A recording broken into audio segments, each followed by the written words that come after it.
नमस्कार विद्यार्थियों, स्वागत है आपका फिर से अपने YouTube चैनल मैथ्स वाले सर पर। तो आज हम पढ़ेंगे अध्याय 12 जिसका नाम है सांख्यिकी और इसको स्टैटिस्टिक्स भी कहा जाता है और शॉर्ट में हम इसको स्टैट भी कहते हैं। तो सांख्यिकी है क्या? वैसे तो आप छोटी क्लासों से सीखते आ रहे हो। छठी क्लास में आपने चित्रालेख के माध्यम से आंकड़ों को एक जगह सारणी में देखा था, फिर आपने दंडालेख और पाई चार्ट सीखा था 8th क्लास में। तो वो सारे जो है वो सांख्यिकी का एक हिस्सा थे। और सांख्यिकी क्या करता है, आंकड़ों को सुव्यवस्थित करता है और एक जगह रिप्रेजेंटेशन अच्छे से उसकी हो जाती है। तो आपने सुना होगा कि एक चित्र 100 शब्दों से ज्यादा इफेक्टिव होता है। तो यानी कि चित्र के माध्यम से आपको ज्यादा अच्छे से समझ आता है। तो जो सांख्यिकी है वो इसी का एक हिस्सा है कि हम डेटा को, जो आपके पास आंकड़े हैं, उनको हम सुव्यवस्थित तरीके से किसी चित्र के माध्यम से समझ सकते हैं, उसका विश्लेषण कर सकते हैं। तो सांख्यिकी है क्या? तो यहाँ पे जैसे कि आपको दिख रहा है कि सांख्यिकी गणित की वह शाखा है जिसमें किसी भी क्षेत्र से संबंधित तथ्यों या आंकड़ों को संख्यात्मक रूप से एकत्रित कर उन संख्याओं को वैज्ञानिक तरीके से विश्लेषण किया जा सकता है और उनसे तार्किक निष्कर्ष प्राप्त किया जा सकता है। तो आपके इस सिलेबस में आंकड़ों का आलेखीय निरूपण शामिल है, जिसमें आपके पास 3 बातें हैं। दंडालेख, जिसको बार ग्राफ भी कहते हैं, इससे आप गो थ्रू हुए हैं छोटी क्लासों में। फिर आपके पास आयत चित्र है जो नई है यहाँ पे, इसके बारे में हम डिटेल में सीखेंगे। फिर आपके पास जो थर्ड पार्ट है वो है आपके पास बारंबारता बहुभुज। तो ये 3 जो आंकड़ों को निरूपित करने के माध्यम है, इनको हम आज बारी बारी से डिस्कस करेंगे। तो हम सबसे पहले बात करेंगे दंडालेख की। तो यहाँ पे जैसे कि आपको एक उदाहरण के जरिए समझाने का प्रयास करूंगा मैं। यहाँ पे एक उदाहरण है कि 9वीं कक्षा के 40 विद्यार्थियों से उनके जन्म का महीना बताने के लिए कहा गया। इस प्रकार प्राप्त आंकड़ों से निम्नलिखित आलेख बनाया गया। तो जैसे कि आपको थोड़ी सी नॉलेज इसके बारे में पहले से है कि जो दंडालेख जब भी हम बनाते हैं तो उसमें जो दंड होते हैं उनकी मोटाई सेम होती है। यानी कि दंड है तो इनकी मोटाई आपको सेम दिख रही है, कोई पतला या कोई मोटा नहीं है। और ऊपर से इनके बीच का जो गैपिंग है, यानी कि इनके बीच की दूरी है, वो भी आपके पास सतत रहती है, मतलब यहाँ पे बराबर रहती है। तो यहाँ पे कुछ आंकड़े जो दिए उनको हम यहाँ दंडालेख के जरिए समझने का प्रयास करेंगे और समझेंगे यहाँ पे कि जनवरी महीने में जो बच्चे पैदा हुए वो कितने थे आपके पास? 3। तो यहाँ पे जनवरी वाला जो महीना है, इसके ऊपर वाला जो ये टॉप वाला हिस्सा देखो वो कहाँ किसके समक्ष है? ये 3 के समक्ष है। तो यहाँ पे जनवरी में आपके पास जो बच्चे वो 3 पैदा हुए थे, यानी कि 3 बच्चों का मंथ जो है वो बर्थ मंथ क्या था आपके पास? जनवरी था। इसी तरह फरवरी में कितने हुए? 4 बच्चे। तो 4 बच्चों का जो बर्थ मंथ था वो फरवरी था आपके पास। फिर यहाँ पे मार्च देख रहे हो आप, तो ये 2 है आपके पास, 2 बच्चे मार्च में पैदा हुए। अप्रैल में 2 बच्चे पैदा हुए। मई में आपके पास 5 बच्चे पैदा हुए और जून में आपके पास 1 बच्चा पैदा हुआ। जुलाई में यहाँ पे 2 बच्चे पैदा हुए और अगस्त में 6 बच्चे पैदा हुए। यानी कि अगस्त में जो बच्चे पैदा हुए थे उनका संख्या कितनी है आपके पास? 6 है। इसी तरह सितंबर में कितने हुए? ये आपके पास 3 है। अक्टूबर, नवंबर और दिसंबर में आपके पास 4-4 बच्चे जो है उनका जन्म जो महीना था वो अक्टूबर, नवंबर और दिसंबर था। तो यहाँ से बहुत सारी जानकारी आपको मिल सकती है। अगर आपको ये दंडालेख के जरिए ना बता के एक सारणी में दिया होता तो पढ़ना थोड़ा सा अटपटा हो जाता, परंतु इस पिक्चर के माध्यम से आपको एकदम सारी चीजें स्पष्ट नजर आ रही है। तो थोड़ा सा और आगे बढ़ेंगे। आगे बढ़ने से पहले अगर आपने अभी तक चैनल को सब्सक्राइब नहीं किया तो चैनल को सब्सक्राइब जरूर करें, अपने दोस्तों के साथ शेयर करें ताकि उनको भी हेल्प हो सके। और अगर आपको मेरी वीडियो अच्छी लगती है तो लाइक और कमेंट करना ना भूले। तो उदाहरण नंबर 2 है आपके पास। एक परिवार ने जिसकी मासिक आय ये 20,000 है और विभिन्न पदों मदों के अंतर्गत हर महीने होने वाले खर्च की योजना बनाई गई थी। यानी कि एक परिवार में 20,000 रुपए की इनकम है और उनके जो खर्चा आता है उसका सारा यहाँ पे विश्लेषण किया गया और एक बार ग्राफ के जरिए आपको समझाया गया है। तो ग्रोसरी में जो ये जैसे 4 लिखा है तो ऊपर यहाँ पे आपको दिख रहा 1000 रुपए में है ये, तो 4 नहीं है, ये 4000 है। तो ग्रोसरी परचून का सामान खरीदने में 4000 रुपए का खर्चा आता है, किराया देने में 5000 का खर्चा आता है, बच्चों की शिक्षा के लिए 5000 खर्च आता है, दवाइयों का 2000, ईंधन का 2000, मनोरंजन के लिए 1000 और विविध अन्य जो मिसलेनियस खर्चे होते हैं घर में उसके लिए 1000 रुपए का खर्चा होता है। तो इसको एक दंडालेख के जरिए यहाँ पे समझाया गया है। तो इस तरह यहाँ पे आप देख रहे हो कि दंड की मोटाई भी सेम है, गैपिंग भी इनके बीच की सेम है। तो ये आपने बनाना सीखा था 8th क्लास में और विश्लेषण करना भी सीखा था। तो चलो थोड़ा सा और आगे बढ़ेंगे। अगला है आपके पास आयत चित्र। आयत चित्र हिस्टोग्राम भी बोला जाता है, जिसको बहुत इंपॉर्टेंट है, ये बहुत इंपॉर्टेंट है आपके पास। और ये आयत चित्र का उपयोग होता कहाँ पे? तो क्या दंडालेख और आयत चित्र सेम सेम चीजें हैं? क्या आप दंडालेख वाला जो आंकड़े उनकी उनके आधार पे आयत चित्र भी बना सकते हो? तो बिल्कुल नहीं, क्योंकि आयत चित्र और जो दंडालेख है वो दोनों अलग अलग अलग अलग चीजें हैं आपके पास। तो आयत चित्र वहां पे बना सकते हैं हम जहां पे आपके पास आंकड़े जो है वो सतत हो, यानी कि आंकड़े कंटिन्यू हो। तो यहाँ पे आपको दिख रहा है कि इनके बीच बिल्कुल गैप नहीं होता है, जो यहाँ पे आयत चित्र बना रखा है। तो यहाँ पे आपको दिख रहा होगा कि भार दिया है आपको किलोग्राम में, एक उदाहरण है, और विद्यार्थियों की संख्या दी है आपको। तो 30.5 से 35.5 तक कितने विद्यार्थी का वेट है? 9 विद्यार्थियों का है। और कंटिन्यू हो गया 35.5 से 40.5 कितने हैं? 6 विद्यार्थी है। उसी तरह 40.5 से 45.5 कितने विद्यार्थी है? 15 विद्यार्थी। और 45.5 से 50.5 3 है। तो ये 30.5 से 35.5 कितने हैं आपके पास? 9 विद्यार्थी है। तो यहाँ पे आएगा ये बीच में 8 और 9, 8 और 10 के बीच में। तो ये आपके पास और आगे फिर 35.5 से 40.5 कितने विद्यार्थी है? 6 विद्यार्थी है। तो यहीं से आपने दूसरा जो दंड है वो शुरू करना है। तो इनके बीच जो गैप है वो बिल्कुल भी नहीं है और कंटिन्यू आपको दंड दिख रहे होंगे यहाँ पे। तो इसको बोला जाता है आयत चित्र। तो आयत चित्र का उपयोग कहाँ पे किया जाता है? जहाँ पे आपके पास आंकड़े सतत हो, यानी कि कंटिन्यू हो। और दंडालेख में आपके पास गैपिंग होती है, वहां पे आंकड़े सतत नहीं होते आपके पास। तो जहाँ पे सतत आंकड़े नहीं होंगे वहां पे आपने दंडालेख बनाना है, और जहाँ पे आपके पास आंकड़े सतत होंगे वहां पे आप आयत चित्र का उपयोग करोगे। और आपने ये भी ध्यान रखना है कि आयत चित्र में जो दंड बनेंगे उनकी मोटाई भी सेम होनी चाहिए। तो थोड़ा सा आगे बढ़ेंगे। अगला देखो फिर, इसी के अंतर्गत आपके पास यहाँ पे एक दूसरा उदाहरण दिया है और इसको आप ध्यान से देखो। तो जो मैंने अभी आपको बात कही थी कि जो आयत चित्र होता है उसमें आंकड़े सतत होने चाहिए और दंड की मोटाई सेम होनी चाहिए। तो इस आयत चित्र को आप ध्यान से देखो यहाँ पे। और ये आंकड़े तो सतत है, 0 से 20, 20 से 30, 30 से 40, 40 से 50, 50 से 60, 60 से 70 और 70 से आप 100 मान लो इसको। यहाँ पे ग्राफ के जरिए आपने 100 लिखा है तो यहाँ पे 100 मान सकते हो। क्या आपको ये दिख रहा है कि जो ये दंड है इनकी मोटाई सेम है? तो बिल्कुल समान नहीं है। यहाँ पे ये वाला दंड इतना मोटा है और ये जो बाकी दंड है इनकी मोटाई बीच वालों की सेम है, परंतु इनकी बहुत वाइड है।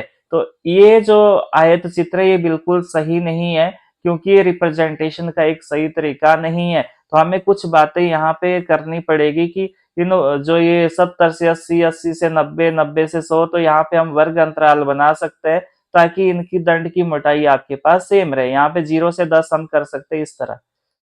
यहाँ से आपको दिख रहा होगा ये हम इस तरह कर सकते हैं, यहाँ पे हम ऐसे कर सकते हैं इस तरह। तो ये आपके पास फिर एक आयत चित्र बन जाएगा। तो आपने ये ध्यान रखना है कि दंड की जो मोटाई है वो सेम होनी चाहिए। अब थोड़ा सा आगे बढ़ेंगे। आगे है आपके पास बारंबारता बहुभुज।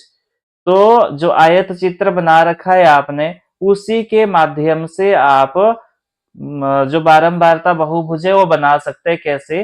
आपने एक आयत चित्र बनाया और जो दंड है इनके बीच वाला जो पॉइंट है उसको आपने हाईलाइट करना है, जैसे मैंने यहाँ हाईलाइट किया और यहाँ पे नाम दिए A B C D E और एफ, और फिर आपने इनको क्या करना है, मिला देना है। तो यहाँ से क्या बन जाएगा आपके पास, बारंबारता बहुभुज। तो बारंबारता बहुभुज और आयत चित्र में क्या डिफरेंस है, क्या जरूरत पड़ी हमें बारंबारता बहुभुज बनाने की? तो बारंबारता बहुभुज वहां पे उपयोग होता है आपके पास जहां पे आपके पास फॉर एग्जांपल एक कक्षा 9th में दो सेक्शन बने हुए हैं। तो दो सेक्शन बने हुए हैं तो वहां पे विद्यार्थियों का कुछ डेटा है आपके पास, तो दोनों सेक्शन का डेटा एक ही ग्राफ पे रिप्रेजेंट कर सकते हैं हम with the help of frequency polygon या फिर बारंबारता बहुभुज के जरिए। परंतु आयत चित्र में हम ऐसा नहीं कर सकते, तो ये ड्रॉबैक भी रहा उसका। बारंबारता बहुभुज मोर प्रिसाइज है, ताकि इससे हम दो तीन डेटा को इकट्ठा विश्लेषित कर सकते हैं।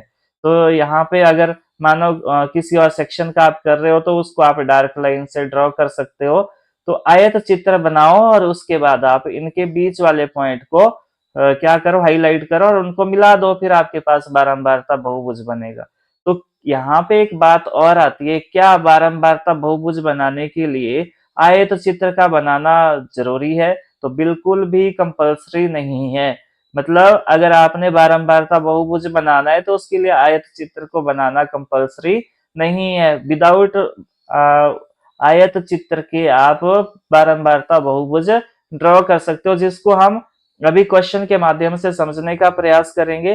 तो उसके लिए आपको वर्ग चिन्ह निकालने पड़ेंगे, और वर्ग चिन्ह क्या होते हैं आपके पास? वर्ग चिन्ह होते हैं आपके पास ऊपरी सीमा माइनस निम्न सीमा बटा दो। तो जिसको मैं हम थोड़े से अगले पेज पे देखेंगे जरा क्या है वो।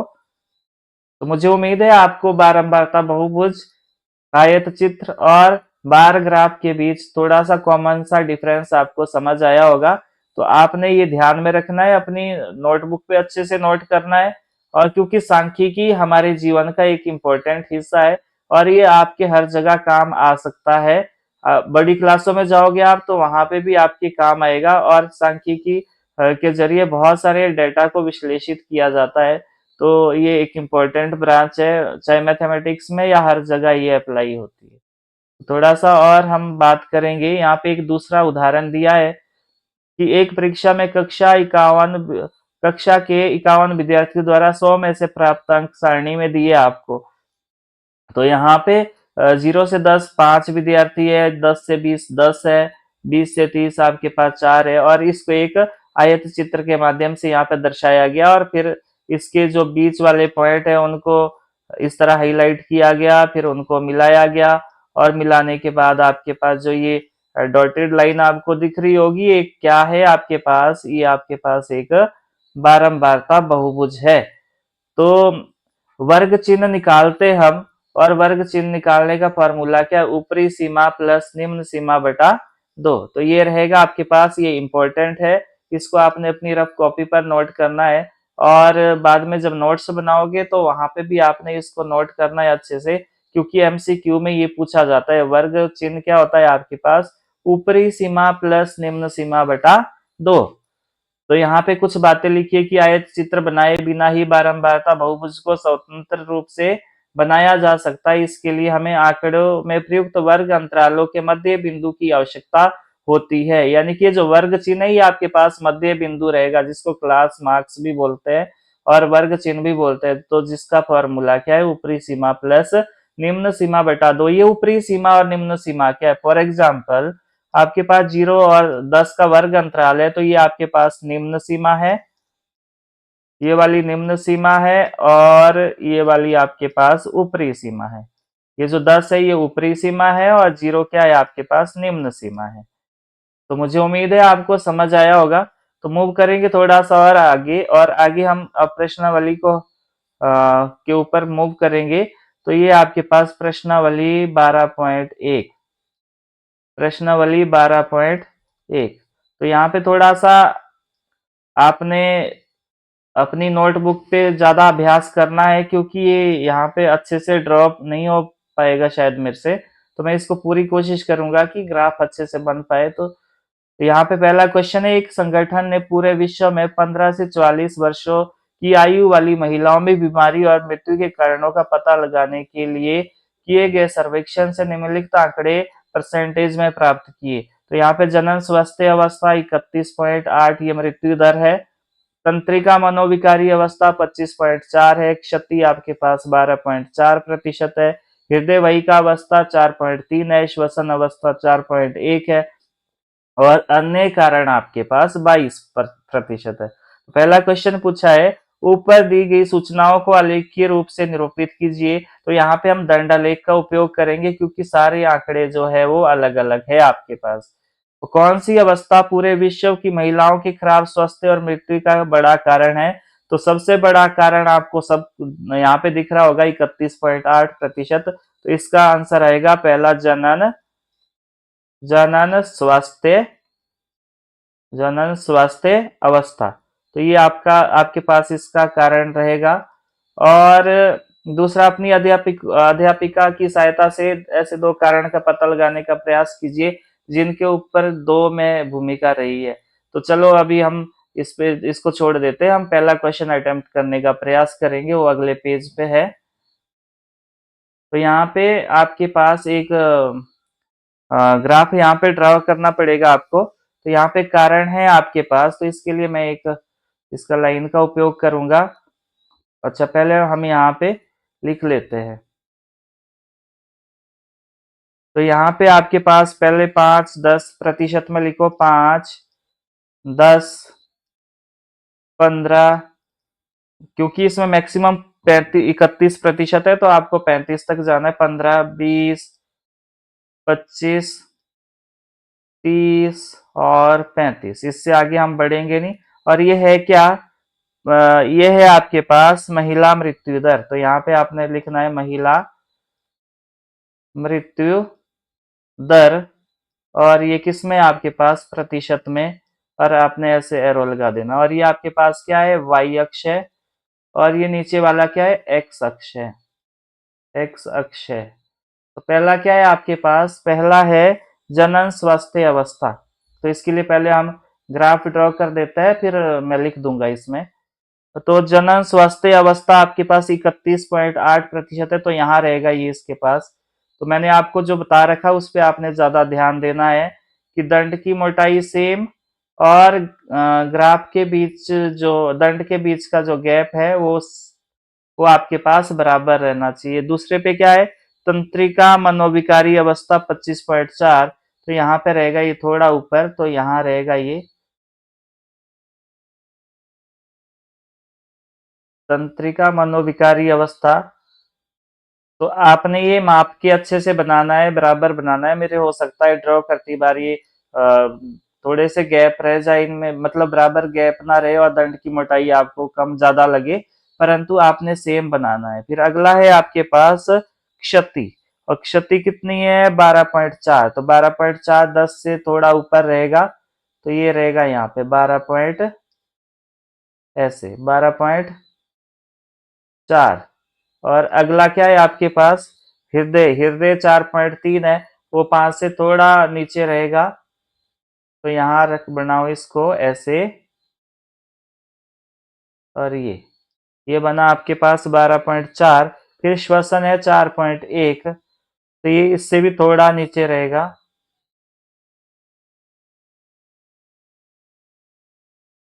तो ये रहा आपके पास क्या?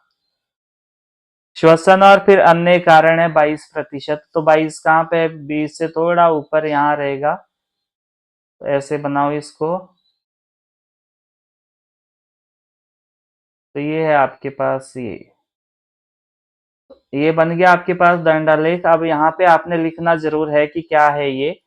तो पहला है आपके पास, पहला है जनन स्वास्थ्य अवस्था। तो ये रहेगा आपके पास जनन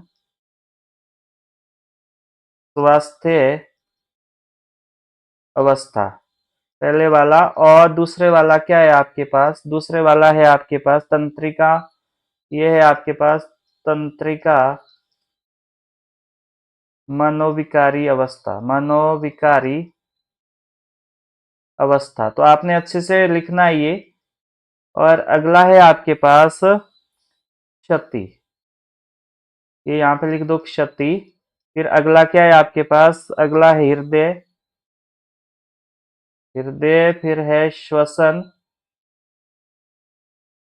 श्वसन और फिर है आपके पास अन्य कारण। तो आपने ये जरूर मेंशन करना है यहाँ पे। एक तो ये एक्स अक्ष पे आप जो फिक्स है वो वैल्यू यहाँ पे लिख दो, जो वेरी कर रही है। एक आप वाई अक्ष पे लिख दो। और कारण और ये है क्या, इधर को आपने जरूर लिखना है। पहला है 31.8, तो ये रहेगा आपके पास 31.8%। फिर है आपके पास 25.4%। अगला है आपके पास 12.4%। फिर अगला है आपके पास 4.3%। और फिर है आपके पास 4.1%। और फिर है आपके पास 22%।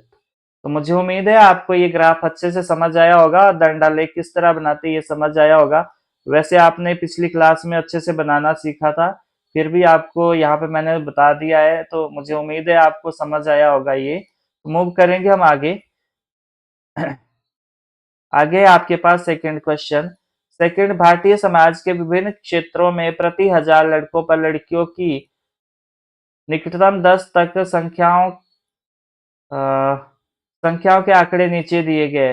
ये आपके पास सेक्स रेशो दे रखा है। तो ऊपर दी गई सूचनाओं को दंड आलेख द्वारा निरूपित कीजिए। कक्षा में चर्चा करके बताइए कि इस आलेख से कौन से निष्कर्ष निकाले गए हैं। तो चलो यहाँ पे हम अगले पेज पे जो है वो इसका दंड जो आलेख हो खींचेंगे। तो आपके पास ये दंडालेख रहेगा यहाँ पे।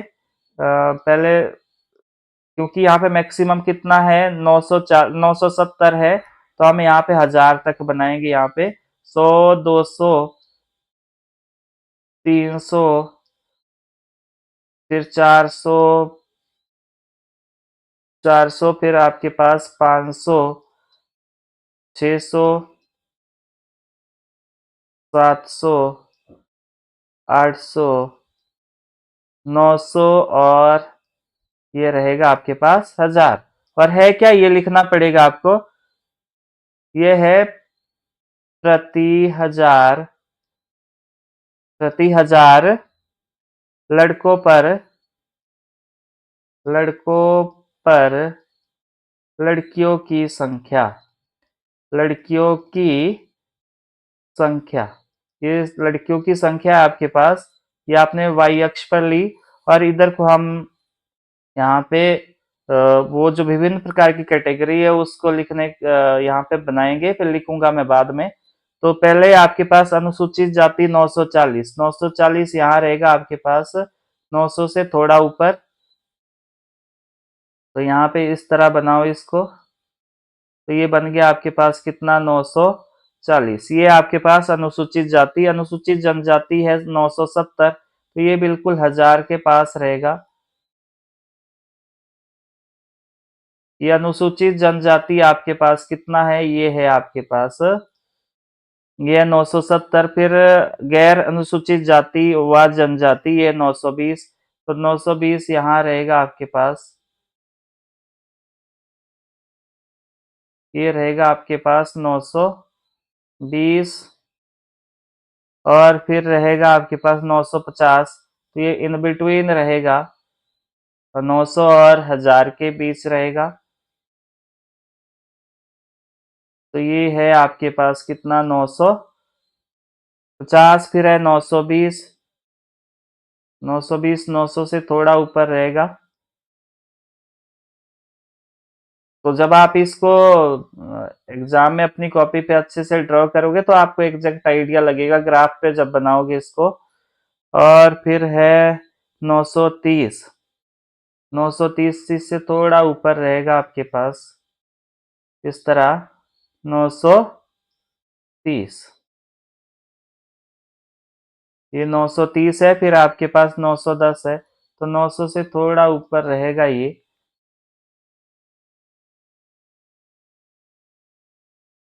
तो ये बन गया आपके पास एक दंडालेख।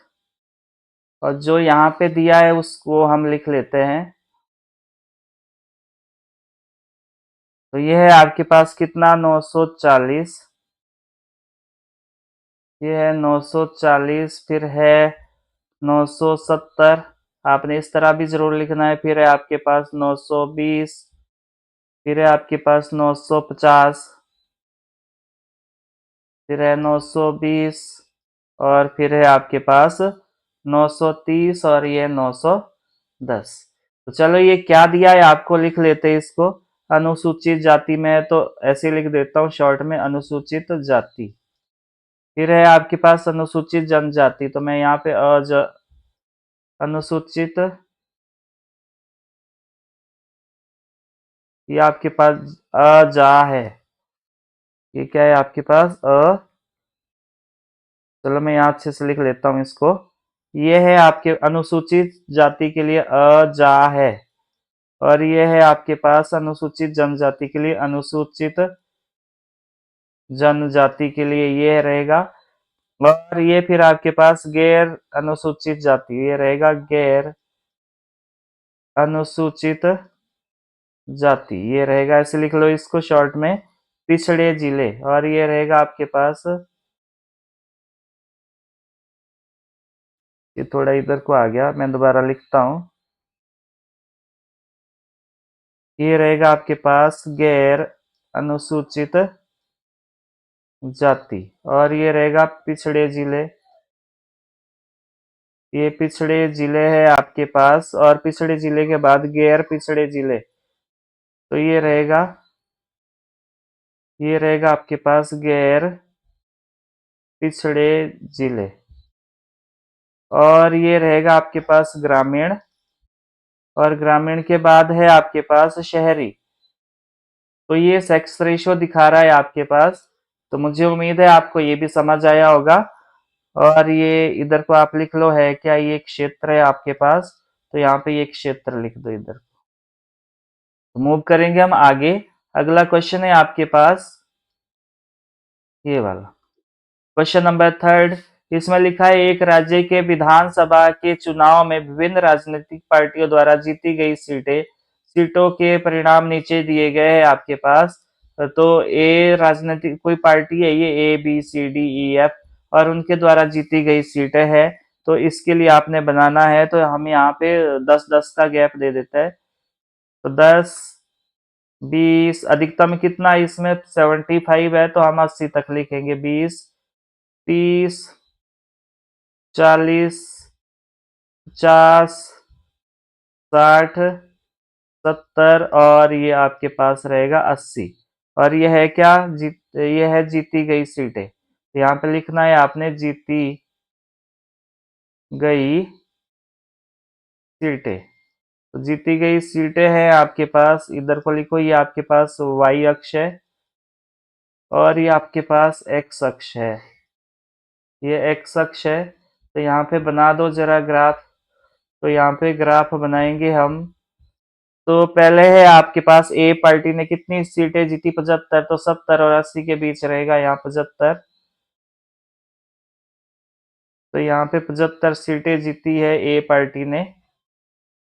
और इसी तरह बी पार्टी ने कितनी जीती है, बी पार्टी ने 55, तो 50 और 60 के बीच रहेगा 55। तो यहाँ पे बी पार्टी रहेगी ये, बी पार्टी ने 55 जीती, सी पार्टी ने 37 जीती। तो 37 40 से थोड़ा ऊपर थोड़ा नीचे रहेगा। तो ये है आपके पास ये है आपके पास कौन सी, सी पार्टी। सी पार्टी ने 37 जीती, और डी पार्टी ने 29, 30 के आसपास रहेगा ये। तो इस तरह आपके पास ये डी पार्टी है। फिर आपके पास ई पार्टी ने 10 जीती, तो ये रहेगा यहाँ पे। ई पार्टी ने 10 जीती है, तो ये यहाँ पे रहेगा 10। और एफ पार्टी ने कितनी जीती, 37, तो 37 आपके पास ये रहेगा यहाँ पे। तो ये इसने 37 जीती डी पार्टी ने। तो ये रहेगा आपके पास यहाँ पे लिख लो इसके ऊपर, ए पार्टी ने आपके पास 75 जीती, बी पार्टी ने 55, सी पार्टी ने 37, डी पार्टी ने 29, ई पार्टी ने आपके पास 10 जीती और फिर ये 37 जीती। तो ये थोड़ा सा ये ऊपर आना था यहाँ पे इस तरह, इस तरह। तो इसको मैं इरेज कर दूं यहाँ से, ये थोड़ा, ये जब ग्राफ पे बनाओगे आप तो बहुत अच्छे से बनेगा ये।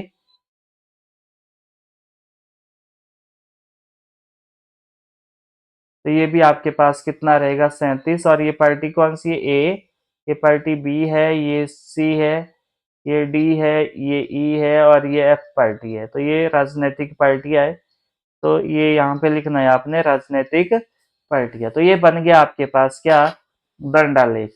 और यहाँ पे सेकंड, ये पहले क्वेश्चन का आंसर रहेगा। और जो सेकंड क्वेश्चन है, किस राजनीतिक पार्टी ने अधिकतम सीटें जीती, तो ये तो आपको दिख रहा है सामने, पार्टी ए। पार्टी ए ने सबसे अधिक सीटें जीती। चलो मूव करेंगे हम आगे। अगला है आपके पास, ये वाला क्वेश्चन है आपके पास, एक पौधे की 40 पत्तियों की लंबाई 1 मिलीमीटर तक शुद्ध मापी गई है और प्राप्त आंकड़ों को निम्नलिखित सारणी में निरूपित किया गया है। तो इन आंकड़ों को निरूपित करने के लिए आयत चित्र बनाना है आपने। और आपको पता है कि आयत चित्र के लिए आंकड़े जो है वो सतत होने चाहिए, कंटिन्यू होने चाहिए, और ये आंकड़े कंटिन्यू नहीं है। तो क्या करोगे, कैसे इसको सतत बनाएंगे आप इन आंकड़ों को, तो मैंने यहाँ पे पहले ही बना दिए ये आंकड़े सतत। तो कैसे होगा, ये आपके पास 1/2 ऊपरी सीमा माइनस निम्न सीमा, तो जो आएगा उसको 2 से आपने भाग देना है। तो कितना डिफरेंस रहेगा, तो जैसे कि आपके पास 126 माइनस 118/2। तो जब आपने इसका आयत चित्र बनाना है तो आपको क्या निकालना पड़ेगा, आंकड़े सतत करने के लिए करना पड़ेगा ऊपरी सीमा माइनस निम्न सीमा बटा 2। तो ये आपके पास कितना रहेगा, ये रहेगा 8, 8/2 कितना आया, ये कितना आएगा, ये आपके पास 8/2 कितना आया, 4। तो 4 आया ये आपके पास।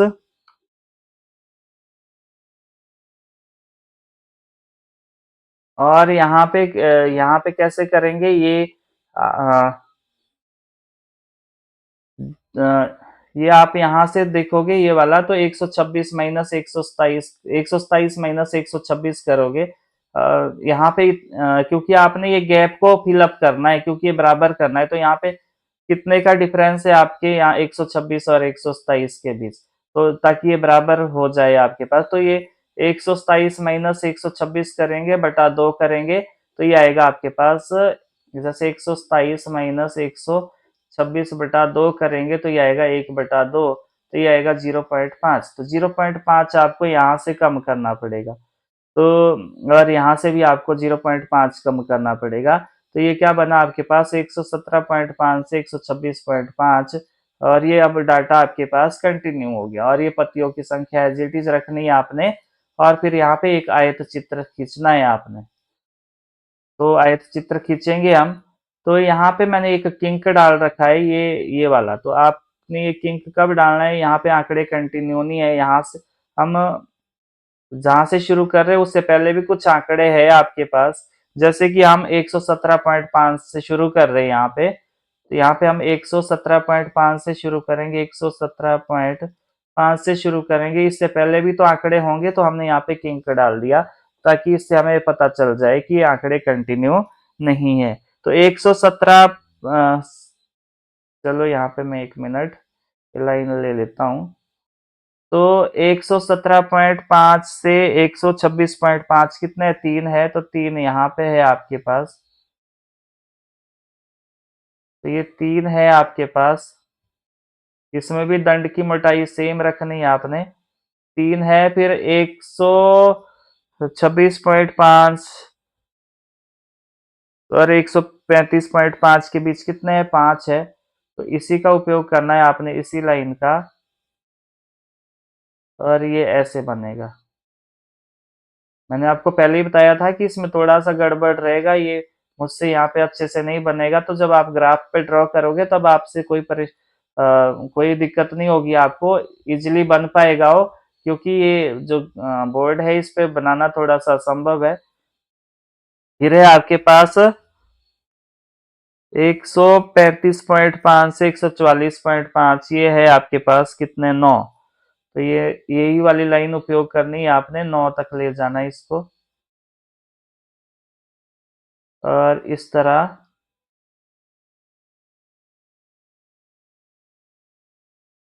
और ये आपके पास 9 आ गया। फिर इसके आगे कितना है आपके पास, 12 है, तो 12 तक ले जाना है आपने,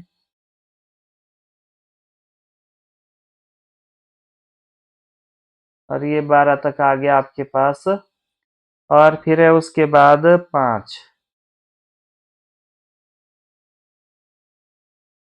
तो ये वाली लाइन का उपयोग करें आप, तो ये है 5। फिर है आपके पास 4, ये 4 रहेगा, और फिर है आपके पास 2। तो ये आपके पास एक आयत चित्र बन गया है। ये एक आपके पास आयत चित्र बना। तो इस तरह बनाना है आपने, तो यहाँ पे लिखना पड़ेगा अब आपको कि क्या है ये। तो ये था आपके पास 117.5, फिर ये था 126.5, फिर ये था आपके पास 135.5, ये था आपके पास 135.5, फिर ये था आपके पास 144.5, फिर ये था आपके पास 153.5, और ये था फिर आपके पास 162.5, फिर ये था आपके पास 171.5, और लास्ट में था आपके पास 180.5। और ये पहले लिखा है यहाँ पत्तियों की संख्या, पत्तों की संख्या, और ये लंबाई मिलीमीटर में। तो ये क्या बना आपके पास, ये बना आपके पास एक आयत चित्र, क्योंकि ये कंटिन्यू रहेगा आपके पास, इसके बीच कोई गैप नहीं रहेगा। यहाँ पे ये किंक जरूर डालना है आपने, क्योंकि यहाँ तो जीरो है, यहाँ ये जीरो से शुरू किया, परंतु ये 117.5 है, फिर आगे गैप कम है, तो यहाँ पे इतना लंबा गैप जो है वो इस किंक से कवर हो जाएगा। आपने समझ जाना है कि यहाँ पे डाटा कंटिन्यू नहीं है। तो यहाँ इसके ऊपर भी लिख सकते हो आप, ये 3 है, ये 5 है, ये 9 है, ये 12 है, ये 5 है, ये 4 है, ये आपके पास 2 है। तो मुझे उम्मीद है आपको आयत चित्र समझ आया होगा कि कैसे इसको बनाएंगे। हम मूव करेंगे हम थोड़ा सा और आगे। अगला है आपके पास क्वेश्चन नंबर 5, और क्वेश्चन नंबर 5 में क्या लिखा है, नीचे की सारणी में 400 नियॉन लैंपों के जीवन काल दिए गए हैं, 300 से 400, 400 से 500, ये डाटा कंटिन्यू है आपके पास। पहला क्वेश्चन पूछा है कि एक आयत चित्र की सहायता से दी गई सूचनाओं को निरूपित कीजिए आप। और दूसरा पूछा है कितने लैंपों के जीवन काल 700 घंटे से अधिक है। तो अभी हम पहले यहाँ पे ये बना देते हैं 300 से 400। तो कितना है 300 से 400, 14 लैंप है आपके पास। तो यहाँ पे हम बना देते हैं, 14 कहाँ पे रहेगा, ये यहाँ रहेगा।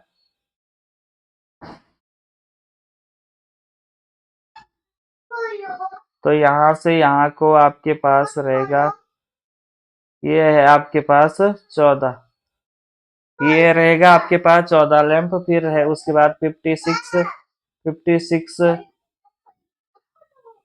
56, 56 यहाँ रहेगा आपके पास। ये ये 56 है आपके पास। फिर आपके पास 500 से 600,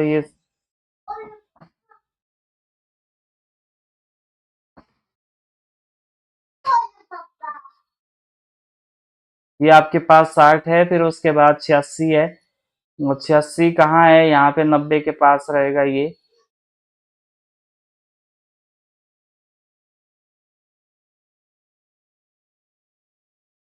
ये आपके पास 90 है, ये 86 है, सॉरी।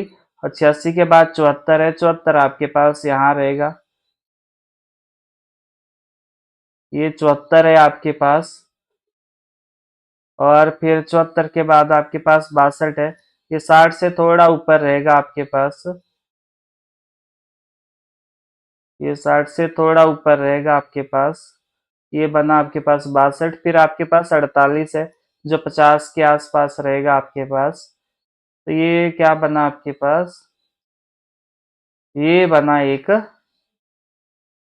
आयत चित्र। तो मुझे उम्मीद है आपको ये समझ आया होगा। तो मैं इसको इरेज कर देता हूँ, जो एक्स्ट्रा पोर्शन है।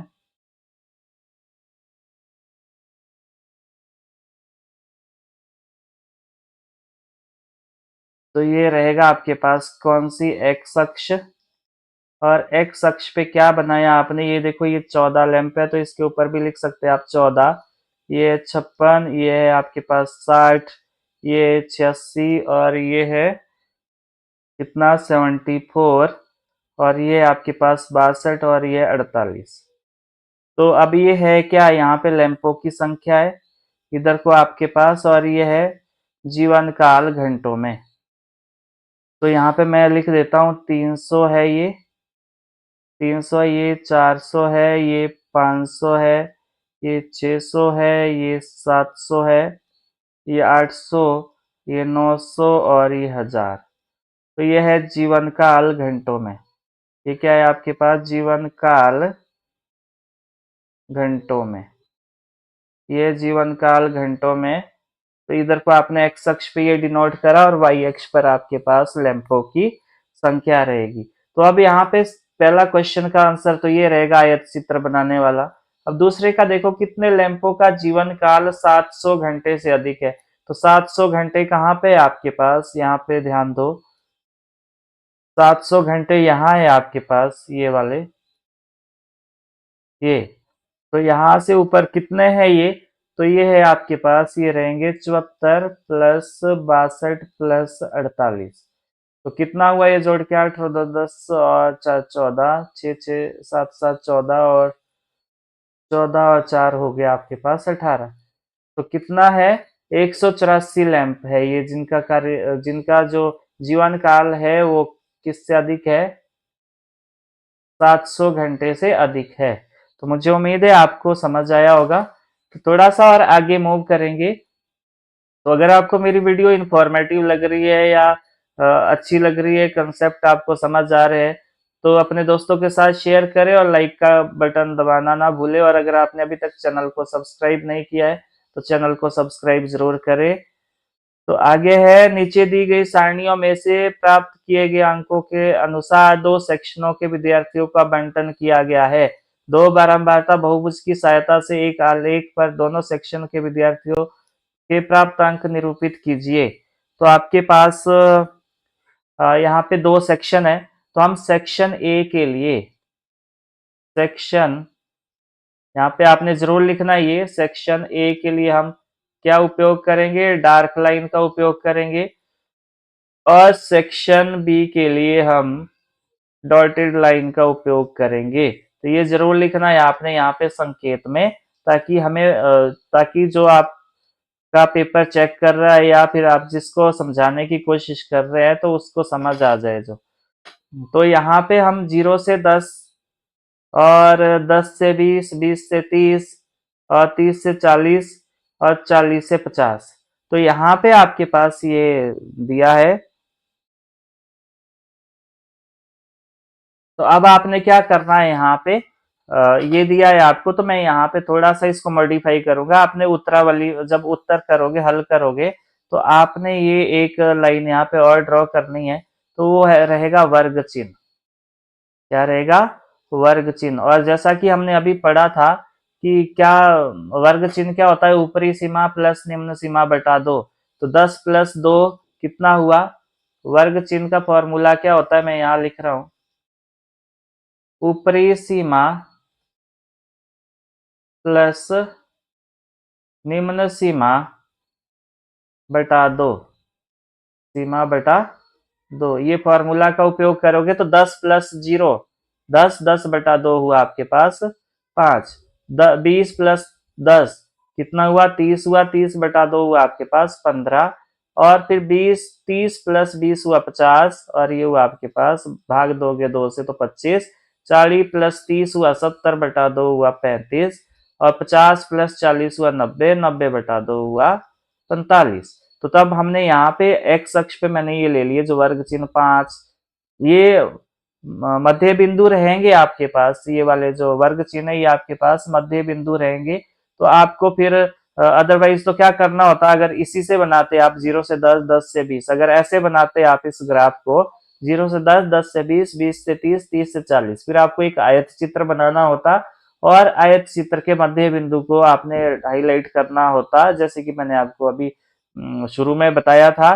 तो अगर आपने विदाउट आयत चित्र की हेल्प से बनाना है तो आपको यहाँ पे वर्ग चिन्ह निकालने पड़ेंगे। और वर्ग चिन्ह कैसे निकालते हैं? ऊपरी सीमा प्लस निम्न सीमा बटा 2। तो ये रहेगा आपके पास। तो 0 से 10 यानी कि जब आपने आयत चित्र के जरिए से बनाना है, आयत चित्र की सहायता से बनाना है, तो आप इस अंतराल को लोगे, और अगर आपने विदाउट आयत चित्र की हेल्प से बनाना है तो आपको वर्ग चिन्ह फाइंड आउट करने पड़े। तो मुझे उम्मीद है आपको समझ आया होगा। तो यहाँ पे पहला सेक्शन की बात करेंगे हम। वर्ग चिन्ह 5 के कॉरस्पॉन्डिंग बारंबारता कितनी है? विद्यार्थियों की संख्या कितनी है? तो यहाँ पे 3 है। तो 3 कहाँ पे रहेगा? यहाँ रहेगा बीच में। तो जो 3 है वो कहाँ रहेगा? जो 3 है आपका वो 2 और 4 के बीच रहेगा, तो यहाँ आएगा ये इसका। और फिर आपके पास 15 के कॉरस्पॉन्डिंग कितना है? 9 है। तो 15 वाली लाइन ये जा रही है, 9 वाली लाइन ये आ रही है इधर को। तो यहाँ रहेगा ये 8 और 10 के बीच में। तो ये यहाँ रहेगा आपके पास। फिर आपके पास 25 के कॉरस्पॉन्डिंग कितना है? 17 है। तो 16 और 18 के बीच रहेगा ये, तो ये यहाँ पे होगा 17। फिर आपके पास 35 के कॉरस्पॉन्डिंग कितना है? 12। तो 35 के कॉरस्पॉन्डिंग 12 है, तो 12 यहाँ रहेगा आपके पास। और 45 के कॉरस्पॉन्डिंग आपके पास कितना है? 5, 15, 17, और यहाँ पे 17 हो गया। 15 के कॉरस्पॉन्डिंग 9 है, 25 के कॉरस्पॉन्डिंग आपके पास 17 है, तो 17 यहाँ रहना था थोड़ा सा। 25 के कॉरस्पॉन्डिंग कितना है? यहाँ देख लो। 15 के कॉरस्पॉन्डिंग कितना है? 9 है। तो 9 यहाँ रहेगा आपके पास इसके बीच में। और फिर 25 के कॉरस्पॉन्डिंग कितना है? 17 है। तो 17 यहाँ रहेगा आपके पास। 16 और 18 के बीच में फिर 12 है। 45 के कॉरस्पॉन्डिंग 12 है, तो 12 यहाँ रहेगा आपके पास। यहाँ 12, और फिर है आपके पास 9। तो 9 कहाँ है आपके पास? 10 और 8 और 10 के बीच में। तो 9 यहाँ रहेगा आपके पास यहाँ। अब क्या करना है? आपने इनको मिलाना है। तो जैसे कि मैंने अभी बताया कि सेक्शन ए के लिए हम डार्क लाइन का उपयोग करेंगे, और ये डार्क से मिला दो ऐसे, और फिर इसको यहाँ मिला दो। तो ये है आपके पास सेक्शन ए। तो इसी तरह आपने सेक्शन बी के लिए बनाना है। तो 5 के कॉरस्पॉन्डिंग कितना है? यहाँ भी वैसे ही 5 के कॉरस्पॉन्डिंग 5 है। तो 5 कहाँ पे रहेगा? 4 और 6 के बीच। तो इसको मैं दूसरे उससे ड्रॉ कर देता हूँ, ताकि ये आपके पास 5 है, फिर आपके पास 19 है। 19 इसके कॉरस्पॉन्डिंग 19 है, तो 19 यहाँ रहेगा। 19 है, 19 के बाद 15 है, 14, और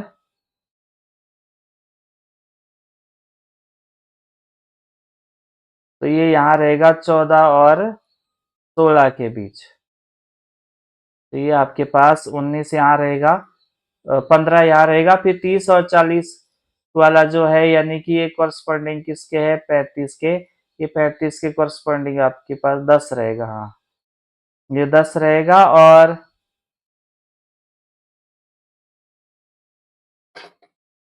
1 मिनट, 25 के कॉरस्पॉन्डिंग कितना रहेगा? 15। 25 के कॉरस्पॉन्डिंग 15 रहेगा तो 15 यहाँ है। और फिर आपके पास 35 के कॉरस्पॉन्डिंग कितना है? 35 के कॉरस्पॉन्डिंग है 10, तो 10 यहाँ पे रहेगा। और फिर है आपके पास 45 और ये रहेगा 1।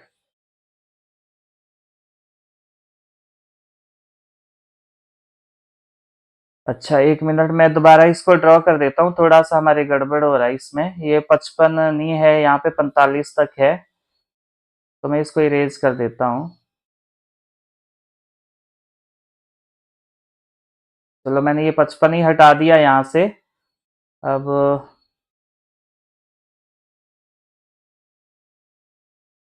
55 हटा दिया मैंने, ये आपके पास एक्स अक्ष रहेगा। और अब मैं लाइन का चलो इसी का उपयोग करता।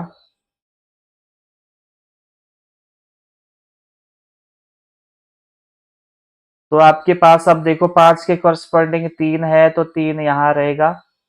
और 15 के कॉरस्पॉन्डिंग आपके पास 9 है, तो 9 कहाँ है? इस यहाँ रहेगा। और 25 के कॉरस्पॉन्डिंग आपके पास 17 है, तो 17 कहाँ है? 16 और 18 के बीच रहेगा 17। और फिर आपके पास 12 है, और 12 कहाँ पे? 35 के कॉरस्पॉन्डिंग है 12, और 12 यहाँ है आपके पास। फिर 45 के कॉरस्पॉन्डिंग 9 है, तो 9 यहाँ रहेगा आपके पास। अब क्या करना है, आपने इनको मिला देना है और डार्क मिलाना है। और ये रहेगा सेक्शन ए के लिए। आपने यहाँ पे स्पेसिफाई कर लिया है कि सेक्शन ए के लिए आपने डार्क लाइन का उपयोग किया है। अब यहाँ पे भी सेम है, ये 5 है, ये 15 है, ये 25 है, और ये 35 है, और ये आपके पास 45 है। 5 के कॉरस्पॉन्डिंग 5 है, 5 यहाँ रहेगा आपके पास। और फिर 19 है, 19 इस लाइन में देखो, 19 यहाँ रहेगा। 19 फिर आपके पास 15 है, और 15 कहाँ रहेगा? 15 16 और 14 के बीच रहेगा, तो यहाँ 15 रहेगा आपके पास। फिर आपके पास 10 है 35 के कॉरस्पॉन्डिंग, तो ये 10 है यहाँ। और फिर है आपके पास 1, 45 के कॉरस्पॉन्डिंग 1 है, तो 1 यहाँ रहेगा आपके पास। तो इनको मिला दो, इनको आपने डॉटेड मिलाना है।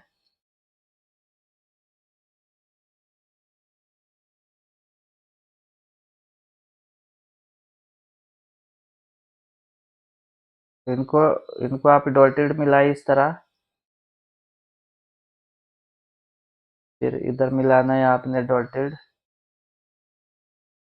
तो ये बना आपके पास। तो मुझे उम्मीद है आपको समझ आया होगा। तो जैसे कि मैंने आपको शुरू में बताया था कि आयत चित्र और जो ये बारंबारता बहुभुज है, इनके क्या-क्या बेनिफिट्स है। तो बारंबारता बहुभुज के जरिए आप इस तरह 2 सेक्शन 3 सेक्शन का आप ग्राफ अलग से एक ही ग्राफ पे आप रिप्रेजेंट कर सकते हैं, और आसानी से वहां पे विश्लेषण कर सकते हैं। और जो डेटा है वो एक जगह कंपाइल हो जाता है, और एक जगह आप ग्राफ को पढ़ सकते हैं। परंतु आयत चित्र में ऐसा संभव नहीं है, ना ही दंडालेख में।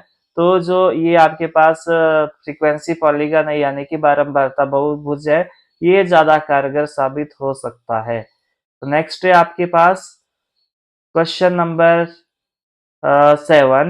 एक क्रिकेट मैच में दो टीम ए और बी द्वारा प्रथम 60 गेंदों में बनाए गए रन नीचे दिए गए हैं। तो यहाँ पे आप देख सकते हो कि ये डाटा कंटिन्यू नहीं है, तो इसको आपको कंटिन्यू करना पड़ेगा। और फिर यहाँ पे संकेत भी दिया है कि पहले वर्ग अंतरालों को सतत बनाइए। फिर बारंबारता बहुभुज की सहायता से एक आलेख पर दोनों टीम के आंकड़े निरूपित कीजिए। तो इसको हम नेक्स्ट पेज पे करते हैं। तो मैंने यहाँ पे पहले ही आपके लिए बना दिया है, आंकड़े सतत कर दिए, 0 से 6, 6 से 12, 12 से 18, 18 से 24। और वर्ग चिन्ह कैसे निकालते हो हमने सीखा था। वर्ग चिन्ह निकालने का फॉर्मूला आपके पास क्या है? ऊपरी सीमा, ऊपरी सीमा प्लस निम्न सीमा, निम्न सीमा बटा 2। तो इस तरह निकाला मैंने 6 प्लस 0 6, 6/2 हो गया 3। और ये कॉरस्पॉन्डिंग इनके रन है टीम ए के और टीम बी के। तो चलो इसको हम ग्राफ पे देखते हैं। तो यहाँ पे आपके पास ग्राफ है। तो टीम ए टीम ए के लिए आप टीम ए के लिए आप डार्क लाइन का उपयोग करो और टीम बी के लिए आप डॉटेड लाइन का उपयोग करें। ये आपके पास संकेत रहेंगे। ये संकेत है जो आपने जरूर लिखने जब यहाँ पे ग्राफ ड्रॉ करोगे आप। तो इस तरह करोगे आप इसको। तो यहाँ पे आपके पास देखे कि टीम ए का करेंगे हम, 3 के कॉरस्पॉन्डिंग आपके पास 2 है तो ये यहाँ रहेगा। 3 के कॉरस्पॉन्डिंग आपके पास 2 है तो यहाँ रहेगा। 9 के कॉरस्पॉन्डिंग आपके पास 1 है, 1 यहाँ रहेगा आपके पास। और 15 के कॉरस्पॉन्डिंग आपके पास 8 है, 8 यहाँ रहेगा आपके पास। 8 है। फिर 21 के कॉरस्पॉन्डिंग आपके पास 9 रहेगा, तो 9 ये है आपके पास। फिर 27 के कॉरस्पॉन्डिंग आपके पास 4 रहेगा और 4 यहाँ है, 4 यहाँ है। फिर 33 के कॉरस्पॉन्डिंग 5 है और 5 यहाँ रहेगा आपके पास। और फिर 39 के कॉरस्पॉन्डिंग 6 है, तो 6 थोड़ा सा ऊपर रहेगा यहाँ पे। और फिर आपकी 45 के कॉरस्पॉन्डिंग आपके पास 10 है, तो 10 सबसे लास्ट में है, 10 है। फिर आपके पास 51 के कॉरस्पॉन्डिंग 6 है, तो 6 यहाँ रहेगा आपके पास, 6 यहाँ पे रहेगा ये वाला। और फिर आपके पास 57 के कॉरस्पॉन्डिंग कितना है, 2 है। तो 57 के कॉरस्पॉन्डिंग 2 है तो 2 यहाँ है, यहाँ हो गया। अब आपने इनको मिला देना है ऐसे।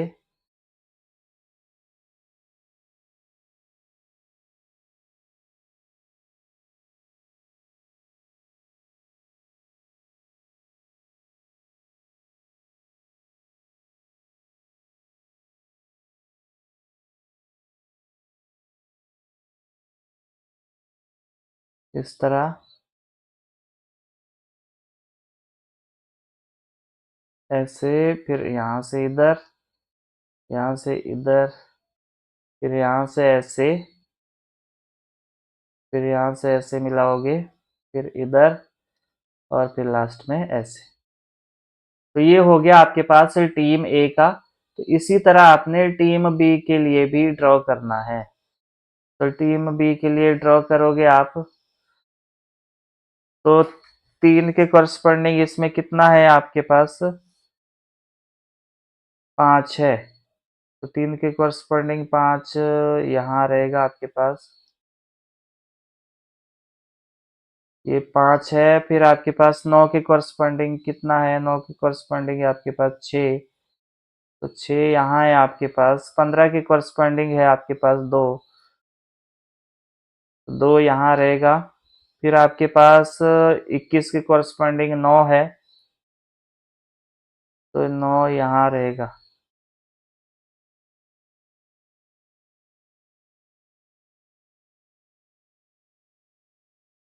21 के कॉरस्पॉन्डिंग आपके पास 10 है, 10 यहाँ रहेगा, 10 यहाँ रहेगा। फिर 27 के कॉरस्पॉन्डिंग 5 है, 5 यहाँ रहेगा आपके पास। फिर 33 के कॉरस्पॉन्डिंग 6 है, 33 के कॉरस्पॉन्डिंग 6 यहाँ रहेगा आपके पास।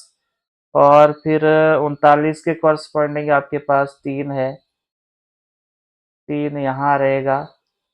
और फिर 45 के कॉरस्पॉन्डिंग 4 है, तो 4 थोड़ा सा ऊपर रहेगा। और फिर 8 है 51 के कॉरस्पॉन्डिंग,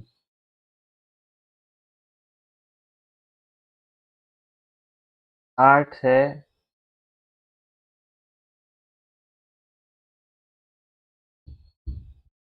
और फिर 57 के कॉरस्पॉन्डिंग आपके पास कितना है, 10 है।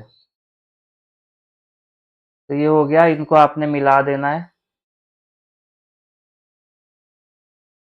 तो मिलाओ इसको ऐसे, यहाँ से फिर ऐसे आएगा,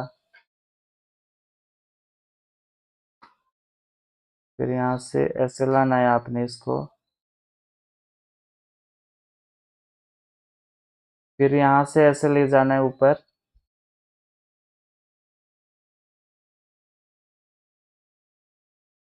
फिर ऐसे रहेगा। ये जब आप अपनी कॉपी पे ड्रॉ करोगे तब आपको ज्यादा ज्यादा कंफ्यूजन नहीं रहेगा और इजीली बन पाएगा ये ऐसे। तो और फिर ये रहेगा।